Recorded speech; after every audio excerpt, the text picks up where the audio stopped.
Hey everyone, welcome to episode 5 of Diabetics for Diabetics Radio. My name's Bowie, I'm your host. I have had type 1 diabetes for 21 years. I am currently looking for a cure and sharing information as I go. This is episode 5. Today we're going to be talking about the similarities and differences between type 1 and type 2 diabetes, a little overview of the disease as a whole, and then diving a little bit deeper into what brings us together and some of the slight differences that bring us apart. So I have a little bit of a different take on the diabetes, the diabeti, the diabetes, if you will. And so the big thing, and I covered this in podcast number 3, episode 3, if you haven't heard it yet, talking about the misconception that type 1 and type 2 are so dissimilar in their origins that we really don't have a whole lot to do with each other in terms of research, in terms of resources, treatment, management, what have you. And I don't believe that's true. So today I want to explore why that is.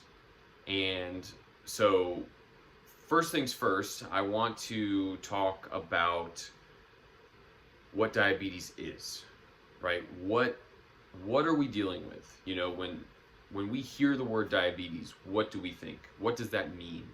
And it's worth going over because I think you'd be surprised how little actual diabetics who have been diagnosed with the disease actually know about what it is and what's going on with their bodies. So we'll cover kind of like the basic 101 breakdown of what diabetes is. We'll talk about the differences, the perceived differences in terms of the traditional nomenclature and how they're described in school, med school, to you, when you're diagnosed. We'll talk about the difference between type 1 and type 2. And then I want to break into more on a new way to look at it and give you an opportunity to kind of weigh in on that to see what you think. Now, coming into this, I'm asking that you have an open mind, right? Because the way I describe it may not be a way that you've heard. You may be very passionate about this and have gone off of what you were told initially and kind of accepted that as fact. I am not here to convince you of anything. That's not my job. This is a different way to look at things that offers what I see as a greater opportunity of hope for the diabetic collective, as opposed to, oh, you're type 2, you do this, oh, you're type 1, you do this. Because I think in terms of research, in terms of resources, medications, things like that, we've been divided and conquered. Because if you look at the research, which is where I've been living in terms of my search for a cure, almost everything is dedicated to type 2 diabetes, and that's because of the abundance, the relative abundance in relation to type 1s that there are in type 2. So type 2s make up about 90% of diabetics, whereas type 1s are only 10%. So, if you're going to treat more people, you're going to focus on type 2. That's to the dismay of type 1s who are like, hey, what about us? And I've written articles on my blog post about how type 1 diabetes is largely kind of a forgotten disease in terms of actually researching the disease mechanisms themselves. It's kind of been just taken for granted.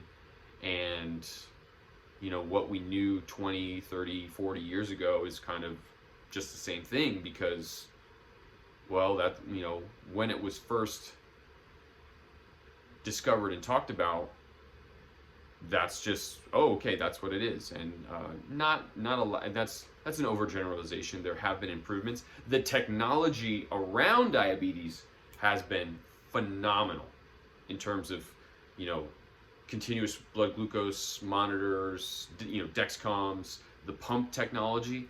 But again, I am not interested in diabetes management. I am interested in actually understanding the mechanisms of the disease itself in terms of healing and curing the disease, as opposed to just making life okay while you still have it. Because as someone with diabetes, I intend to be a person without it. I do not want to be someone with it who lives a normal life. That's not what I want. So let's go ahead and dive into what even is diabetes, and what that means for the average person coming in and wanting to know a little bit more. So first things first, you have to know the difference between type 1 and type 2. So type 1, or insulin dependent or juvenile diabetes, is what it was classically termed, because most people who have type 1 develop it early on in their life. That has since changed. There are more and more people 30 years and over who are actually getting type 1 diabetes. So what does that mean? Type 1 means that your body does not make enough insulin to sustain life. Okay, so if you have a type 1 diabetic and it just goes untreated, your body is going to wither away and die. You will go into diabetic ketoacidosis, and that will lead to organ failure. So your body just does not make enough insulin to sustain basic cell function. Okay, and we'll talk a little bit more about the mechanisms that brought that about. Obviously some people take care of it better than others. I get questions all the time about life expectancy in type 1 diabetes and how many years it shaves off your life. That is not the purpose of this video. It's honestly just the bare bones mechanisms of what it actually is. So your pancreas, which is the organ that creates and makes insulin for the body, has a couple different cell types, which I talk about in an earlier podcast as well. Beta cells, specifically beta cells, make a hormone called insulin. Insulin is responsible for getting digested carbohydrates and the broken down sugar that is circulating into your blood into the cell, where it is used as energy for cell function. Okay, so it's like it is how the energy gets into the cell. And if you are diabetic, you have no means of getting that circulating sugar into the cell for your body to use. So type 1 diabetics basically starve themselves to death. Diabetic ketoacidosis is your body resorting to breaking down proteins and fats into sugars, which is a stressful mechanism in and of itself, but essentially you're breaking down proteins and fats of your organs to the point where they eventually quit and you die. So type 1, your beta cells are dying, they're being killed off. So the beta cell mass, which is just like if you were to look at a map of a pancreas, and all of the different cell types, alpha, beta, gamma, delta, all had colors. Let's say beta cells were red. If beta cells took up 80% of the pancreas map, a type 1 diabetic is probably taking up somewhere between like 2 and 5% of the map now. You've just lost all of those beta cells making that insulin. Now, type 2s, a little bit of a different story, and I'm going to start with the traditional explanation of type 2.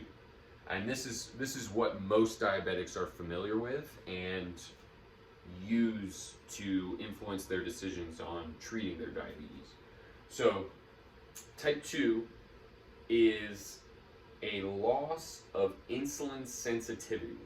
Okay, another way to define this is an increase in insulin resistance. So you're basically more resistant to the insulin that your body is making. So you technically do make enough insulin to sustain life, but the organs in your body are not receptive to it. They've lost sensitivity and they're not accepting it. So you are experiencing some of the similar symptoms to what type 1s have, elevated blood sugars, and that's because the insulin that you are making is not effective. Okay, so why is that?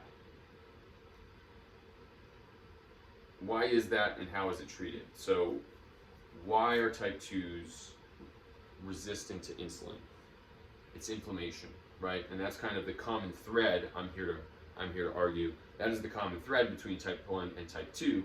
Both are born of inflammation. So type 1s, right, were sold from the beginning. I talked about this in an earlier podcast as well, the fact that it's an autoimmune disorder. The immune system of the body incorrectly targets, based off of inflammation, the beta cells, and they are killed. Type 2, chronic inflammation causes a mechanism called glycation. And that is essentially the altering of proteins and enzymes within the body to alter their function. So what glycation does as a result of the inflammation in a type 2 diabetic is the receptors that are responsible for taking in that insulin and making that sugar in your blood available to the cell, those are being altered so that it does not work, it does not receive the insulin, and that's what's responsible for the insulin sensitivity, the loss of resistance, or the loss of sensitivity and the increase in resistance to the insulin, right? So the inflammation is killing the beta cells for type 1, and the inflammation is altering the proteins that are responsible for taking and using the insulin, and making it so that they do not do that, right? So for both, there's not enough sugar getting into the cell in order for the cell to operate effectively. Fair enough? So,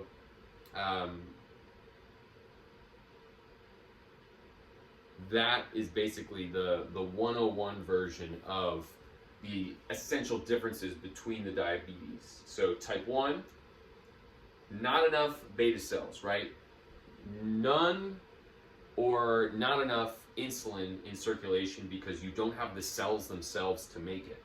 Type 2, you do, in theory, have the cells to make enough insulin. You've got plenty of circulating insulin in your system, but the cells that are responsible for taking that insulin and using it are not doing it, right? There's something wrong with the proteins or the receptors responsible for binding that insulin and using it that have changed.